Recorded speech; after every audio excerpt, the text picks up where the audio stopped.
नमस्कार प्रेक्षकांनो, सावळ्याची जणू सावली या मालिकेचा आजचा भाग फारच इंटरेस्टिंग आहे। चॅनलवर नवीन असाल तर चॅनलला सबस्क्राइब करून ठेवा। चला तर मग व्हिडिओला सुरुवात करूया। रक्षाबंधनाचा पवित्र सण असूनही ऐश्वर्या तिच्या श्रीमंतीचा माज दाखवते आणि बहीण भावाच्या नात्यापेक्षा पैशाला जास्त महत्त्व देते। तिच्या मते पैसा हेच सर्वस्व आहे आणि भावना या केवळ कमकुवतपणाच्या खुणा आहेत। ती तिच्या करोडपती कुटुंबाचा सतत अभिमान बाळगते आणि इतरांना तुच्छ लेखते। पण सावली मोठ्या प्रेमाने, शांतपणे आणि हुशारीने बहीण भावाच्या नात्याची खरी किंमत दाखवून ऐश्वर्याला एक चांगला धडा शिकवते। ती हे सिद्ध करते की पैशाने वस्तू विकत घेता येतात, मोठ्या मोठ्या पार्ट्या आयोजित करता येतात, पण नात्यांमधील खरे प्रेम आणि जिव्हाळा कधीच विकत घेता येत नाही। सावलीची ही भूमिका तिच्या स्वभावातील साधेपणा, प्रामाणिकपणा आणि कणखरता दर्शवते। या संघर्षामुळे कथेला एक नवीन आणि गहन किनारा मिळतो, ज्यामुळे प्रेक्षकांना हा भाग कायम लक्षात राहतो। सुरुवातीला आपण पाहतो की ऐश्वर्या घरातून बाहेर पडायला निघते। तिच्या महागड्या साड्या, हिऱ्याचे दागिने आणि डिझायनर पर्स तिच्या श्रीमंतीची साक्ष देत असतात। तिची वहिनी अमृता तिला थांबवते आणि विचारते की कुठे चाललीस? ऐश्वर्या एका क्षणासाठीही थांबत नाही। ती घाईत उत्तर देते, माझं कंपनीत एक महत्त्वाचं काम आहे, एक मीटिंग आहे, मी लवकरच परत येईन।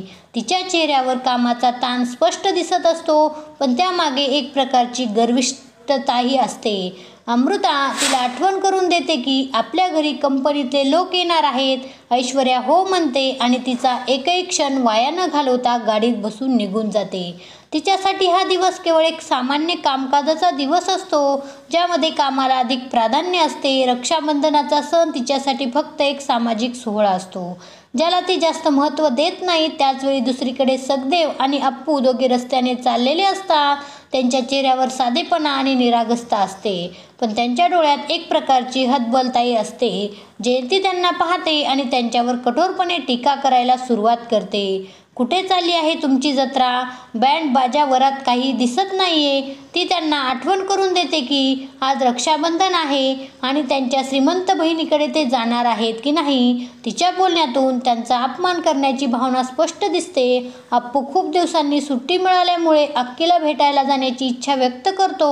तो उत्साहाने दादाकडे पाहतो, त्याच्या चेहऱ्यावर बहिणीला भेटण्याची ओढ असते। पण सखदेवला खूप वाईट वाटतं, त्याला आपल्या गरीब परिस्थितीची लाज वाटते। तो म्हणतो, जाऊन तरी काय करणार? माझी बहीण मला राखी बांधेल, पण मी तिला देण्यासाठी माझ्याकडे ओवाळणीही नाहीये। जयंती यावर मोठ्याने ओरडते, तुम्हाला बहिणीसाठी जावं तर लागेलच ना, तुमचा बहिणीसाठी काहीतरी करण्याची ताकद नाहीये, पण नातं तर आहे ना, असे म्हणत ती त्याच्या जखमेवर मीठ चोळते। अप्पू शांतपणे पण आत्मविश्वासाने म्हणतो, दादा खिशात पैसे नसले म्हणून काय झालं? अक्की आपल्याला राखी बांधणार नाही का? पण सखदेवला बहिणीसाठी 100 रुपये तरी हवे होते, जे अप्पूच्या औषधासाठी खर्च झाले। त्यामुळे त्याला खूप दुःख होते आणि अप्पूच्या डोळ्यातही पाणी येते। दरम्यान महेंद्रांच्या घरी सर्वजण नाश्ता करत असतात। नील तिथे येताच ऐश्वर्याबद्दल विचारतो। अमृता सांगते की ती क्लायंटकडे गेली आहे। सारंग सावलीला विचारतो की तिचा दादा तिला राखी बांधायला येणार आहे की नाही। सावली काही न बोलता उदास चेहऱ्याने तिथून निघून जाते। तिच्या डोक्यात अनेक विचार घोळत असतात। एक प्रकारची अस्वस्थता तिच्या चेहऱ्यावर स्पष्ट दिसते। सारंग तिच्या पाठोपाठ जाऊन तिला विचारतो, का ग सावली, दादा निघाला का? सावली उदास होऊन म्हणते, सकाळपासून मी त्याला फोन करते, पण त्याने एकही फोन उचलला नाही। कदाचित त्याला माझा राग आला असेल। तिच्या आवाजात एक प्रकारचा कंप जाणवतो।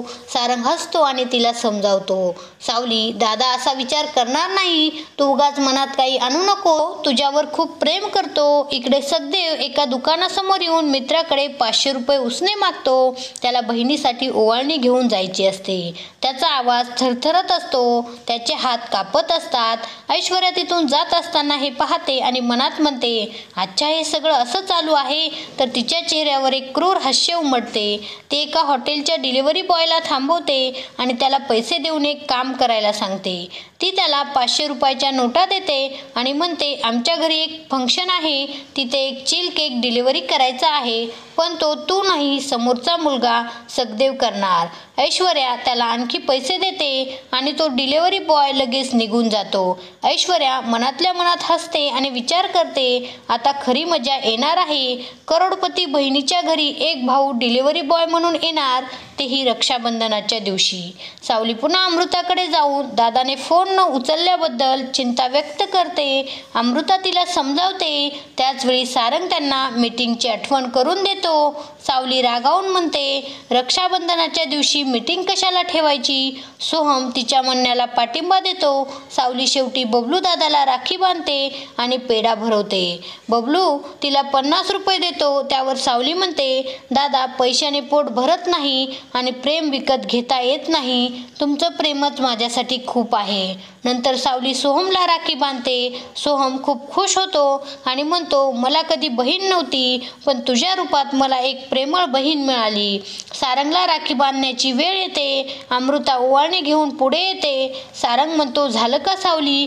आता मी मीटिंगला जाऊ का? तेव्हा सावली म्हणते, अजून देवा भाऊ आणि दादा यायचे आहेत. ते आल्यावरच मीटिंगचा विचार करा. इकडे तो डिलिव्हरी बॉय सखदेवला केक देऊन महेंद्रच्या घरी घेऊन जायला सांगतो. सखदेवला सावलीचा फोन येतो. तो डिलिव्हरी बॉयला म्हणतो, दादा तुम्हीच ही ऑर्डर देऊन येता का? पण तो त्याला नकार देतो. सखदेवला त्या घरात जाण्याची भीती वाटते, पण तो डिलिव्हरी बॉय त्याला तुझं तू बघून घे असं म्हणतो. तेव्हा तिथे येतो. तो सावलीकडून राखी बांधायला आलेला असतो. सावली त्याला रागाने म्हणते, देवा भाऊ किती वाट बघायला लावली? देवा म्हणतो, पोलीस ड्युटी 24 तास असते, पण मी माझ्या बहिणीसाठी आलो आहे. सावली त्याला प्रेमाने पाटावर बसवते, औक्षण करते आणि त्याच्या हातावर राखी बांधते. ती त्याला म्हणते, हा हात कायम माझ्या पाठीवर आणि मदतीसाठी असू द्या. देवा तिला ऑलवेज सिस्टर असं म्हणतो आणि तिला एक सुंदर साडी भेट देतो. सावली ती पाहून खूप खुश होते, पण देवा सावलीच्या चेहऱ्यावरची चिंता ओळखतो. तो म्हणतो, या हसण्यामागे काहीतरी लपलेलं आहे. अमृता त्याला सखदेवबद्दल सांगते. देवा तिला धीर देतो. भाऊ कुठेही असला रक्षाबंधनाला तो येणारच. हे ऐकून सावलीला थोडं बरं वाटतं. अखेरीस सखदेव त्या केकची डिलिव्हरी घेऊन महेंद्रच्या घरी येतो. ऐश्वर्या त्याला ओळखते, पण सावलीने त्याला ओळखू नये म्हणून त्याने मास्क लावलेला असतो.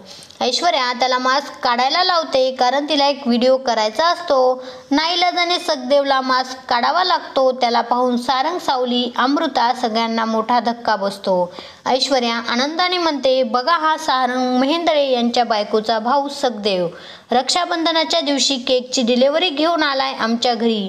हीच आहे त्याची लायकी आणि किंमत. हे ऐकून सावलीला खूप राग येतो. ती ऐश्वर्यासमोर जाते आणि म्हणते, ऐश्वर्या वहिनी तुमचा पैशाचा माज तुमच्याजवळ ठेवा. बहीण भावाचं प्रेम पैशाने विकत घेता येत नाही. माझा भाऊ गरीब असला तरी तो अनमोल आहे. त्याचं बहीण भावाचं नातं कधीच पैशाने भरून निघणार नाही. तुम्हाला काय कळणार? माझा भाऊ तरी माझ्या घरी आला, पण एवढ्या श्रीमंतीचा बिझनेस करणारा तुमचा भाऊ आला का? आणि तुम्ही कोणाला ओवाळलं का? असे म्हणत एका झटक्यात सावलीने ऐश्वर्याच्या श्रीमंतीचा माज उतरवलेला असतो. हे पाहून अमृता आणि सारंग खूप खुश होतात.